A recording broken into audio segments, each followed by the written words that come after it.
Hello friends, Radhe Radhe. क्या होगा राधा कृष्ण के आज के एपिसोड की स्टोरी में। तो उससे पहले आप लोगों से रिक्वेस्ट रहेगी, आप लोग हमारे चैनल को जरूर सब्सक्राइब करें। साथ ही साथ आप लोगों को बता दें कि हमने एक नया यूट्यूब चैनल बनाया है जिसका लिंक डिस्क्रिप्शन बॉक्स में वीडियो के नीचे है। आप लोग प्लीज़ उस पर जाकर क्लिक करेंगे तो हमारे चैनल के दूसरे चैनल पर पहुँच जाएंगे और आप लोग वहाँ पर जाकर उस चैनल को जरूर सब्सक्राइब करें ताकि राधा कृष्ण से जुड़े बहुत से सीक्रेट्स आपको मिल सके हमारी उस चैनल पर। तो शुरू करते हैं आज के एपिसोड की स्टोरी। आज के एपिसोड की स्टोरी में दिखाया जाएगा कि बलराम दाऊ राधा से कहते हैं कि राधा ही सबसे बड़ा साक्ष्य है और राधा आओ और इस शाम को घोषित करो, जो भी है तुम बताओ। तब राधा आती हैं और राधा कहती हैं कि ये पारिवारिक प्रकरण है, इसमें मैं नहीं पढ़ना चाहती हूँ, इसलिए मैं इस घटना के बारे में मैं कुछ भी नहीं बता सकती हूँ। और इसके पश्चात राधा नीचे उतर जाती हैं। तब शाम कहता है कि देखो, स्वयं देख लो, अब तो मैं पूरा का पूरा निर्दोष साबित हो चुका हूँ, लेकिन अभी भी मैं कैदियों की तरह खड़ा हूँ। द्वारिकाधीश को यह भी नहीं लगता है कि मैं निर्दोष साबित हो चुका हूँ। तब वहाँ पर स्वयं द्वारिकाधीश कहते हैं कि अब धर्म के स्थान पर अधर्म का ही पलड़ा भारी हो गया है। जब प्रेम ने ही साथ छोड़ दिया तब अधर्म का साथ तो होगा ही। धर्म को झुकना ही पड़ेगा अधर्म पर और असत्य के सामने झुकना ही पड़ेगा सत्य को। ये सारी की सारी बातें कृष्ण मन में राधा से बता रहे होते हैं। उसी बीच में कृष्ण घोषणा कर देते हैं कि श्याम निर्दोष है और इसे छोड़ा जाए। तब वह अपने कैदियों की जितनी बेड़ियां पड़ी होती हैं खुल जाने के पश्चात वह कहता है कि यहाँ पर सभा समाप्त नहीं होगी, लेकिन इस सभा को समाप्त करने से पहले स्वयं द्वारिकाधीश को आकर मेरे पैरों तले घुटने देखकर क्षमा मांगनी पड़ेगी, क्योंकि मैं भी तो द्वारिका का ही हूँ। मेरे ही राजमहल में मुझे ही कैदियों की भांति लाया गया है।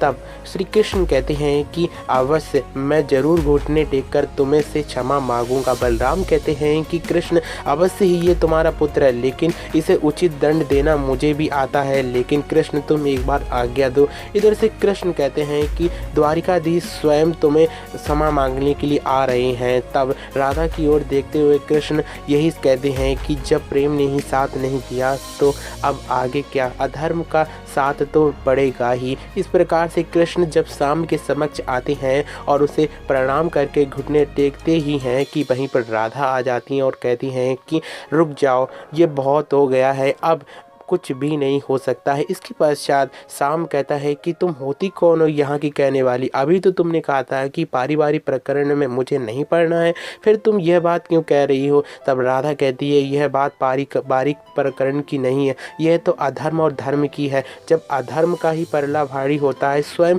कृष्ण धर्म है और धर्म को ही अगर झुकना पड़े तो यह कभी नहीं होगा। शाम, मैं तुम्हें बताती हूँ कि तुमने क्या अपराध किया है। जब जामंती की ओर संबोधित करते हुए राधा कहती हैं कि अब चाहे जिसको भी बुरा लगे तो लगने दो, लेकिन मैं धर्म का ही साथ दूंगी, मैं सत्य का ही साथ दूंगी। तब वह सारी की सारी बातें बताती हैं कि किस प्रकार से शाम ने अस्त्र दिए थे और किस प्रकार से चित्रलेखा उन्हें हर कर ले गई थी बाणासुर के पास में। ये सारी की बातें बताती ही हैं कि जामंती बोल उठती हैं और कहती हैं कि तुम होती कौन हो? बाहरी लोगों से मैं कुछ भी नहीं बात कर सकती हूँ, इसलिए ये राधा होती कौन है? कौन सा संबंध है तुम्हारे बीच में? मैं कृष्ण पत्नी हूँ और तुम कृष्ण पत्नी के सामने इतनी ऊंचे स्वर में बात कर रही हो। कृष्ण की तुम पत्नी हो, क्या लगती हो तुम कृष्ण की? यह बात को सुनते हुए राधा की आंखों में आंसू आ जाते हैं। तब कृष्ण वहाँ पर बोल उठते हैं कि राधा वह है जो परिशुद्ध प्रेम का भाव होता है, लेकिन इस परिशुद्ध प्रेम को कोई समझ ही नहीं पाता है। संभव ही नहीं है कि कोई संबंध बनाया जाए, कोई नाम दिया जाए। परिशुद्ध प्रेम का अर्थ ही होता है परिशुद्ध प्रेम। यह बात को सुनने के पश्चात बहुत सी बातें हो जाती हैं। इसके पश्चात जब राधा के सामने कृष्ण कहते हैं कि राधा ही सर्वोपरि है, यह बात को सुनते हुए राधा कहती हैं कि कृष्ण, यहाँ पर तुम्हारे और हमारे प्रेम के बारे में कोई भी नहीं समझेगा, इसलिए इस सभा से मेरा जाना ही सबसे उचित होगा। यह बात को सुनते हुए राधा रोती हुई उस सभा को छोड़कर चली जाती है।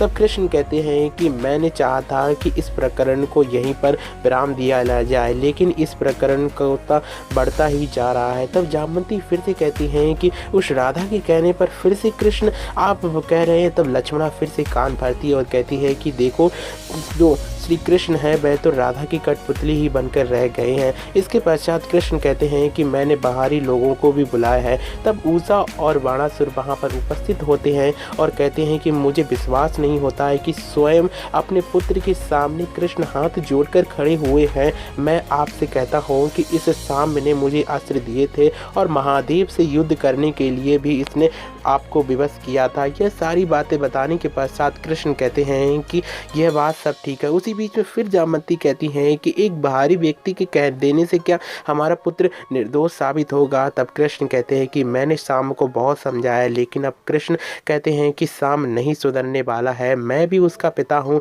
लेकिन इस सुधार के कारण आज मैं तुमसे कह देता हूँ कि जिस महाभारत को गांधारी ने नहीं रोक पाया था पुत्र मोह में, लेकिन जामवंती तुम उस पुत्र मोह में मत बंधो। लेकिन अब शाम नहीं सुधरने वाला है। इसके कारण आज द्वारिकाधीश श्री कृष्ण होकर मैं शाम को यह घोषणा करता हूँ कि शाम शस्त्र तो दूर रहा, अपने पैरों तले कुछ भी चल नहीं पाएगा। जब यह इसे पश्चातावा होगा कि इसने क्या क्या अपराध किए हैं, तब यह स्वयं ही ठीक हो जाएगा। इसके पश्चात बहुत सी बातें होने के पश्चात कृष्ण कहते हैं कि यह द्वारिकाधीश का श्राप है, श्राप। और श्राप सुनते ही वहाँ पर द्वारिकाधीश के समक्ष शाम अकड़ जाता है, जैसे कि उसमें कोई सदमा लग गया हो। उसके पैर हाथ दोनों अकड़ जाते हैं और श्री कृष्ण के पास ही आकर वह जामवंती और लक्ष्मणा की गोद में जाकर गिर जाता है। और वहीं पर जामवंती भी एक घोषणा करती हैं कि कृष्ण आपने तो एक घोषणा कर दी है, तो मैं भी एक घोषणा करती हूँ